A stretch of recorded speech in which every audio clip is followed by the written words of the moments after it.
Hello all வணக்கம். இது உங்கள் பிரின்சஸ் பிரதி. பார்ட் 1 பார்ட் 2 பார்க்காதவங்க பார்த்துட்டு வந்துடுங்க. அப்போ தான் கண்டினியூஷன் புரியும் உங்களுக்கு. இப்போது என்ன பண்ணுவாங்கன்னா, சரி ஓகே ஈக்குவாலிட்டி, அப்போது எல்லா வேலையும் நீங்களும் செய்யணும். இந்த தண்ணி கேன் தூக்கிட்டு வர்றது, சிலிண்டர் எடுத்து அங்கேருந்து இங்கே வைக்கிறது, இதெல்லாமும் கூட லேடிஸ் செய்யணும் அப்படின்ட்டு சில பேர் பேசுவாங்க. ஓகே தான், நீங்கள் எக்ஸ்பெக்ட் பண்ணுறது ஓகே தான். பட் நான் சொல்கிறது ஸ்ட்ரென்த்தாக உள்ள வேலையை தான் நீங்கள் வந்துட்டு பண்ணணும் அப்படின்னு நான் சொல்லலை. நாங்கள் நிறைய செய்கிறோம், அது எல்லாத்தையும் உங்களை செய்ய சொல்ல. பட் கொஞ்சம் ஷேர் பண்ணிக்கிட்டால் நல்லாயிருக்கும் அப்படின்னு தான் சொல்கிறேன். ஸோ தட் நீங்கள் இப்போ ஸ்ட்ரென்த்தாக இருக்க வேலையெல்லாம் நீங்கள் ஆஃப் தான், இதுலேயும் ஆஃப் பண்ணணும் அப்படின்னு நினச்சிங்கன்னா எல்லாத்தையும் உங்களால் பண்ண முடியாது.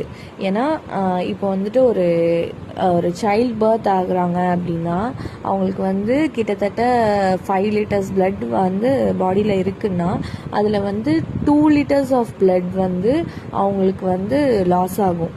அதெல்லாம் உங்களால் ஈக்குவலாக ஷேர் பண்ணிக்க முடியாது. நான் 1 லிட்டர் உனக்கு தரேன், 1 லிட்டர் என்னோட பிளட்டை வேஸ்ட் பண்ணேன் அப்படின்னு உங்களால்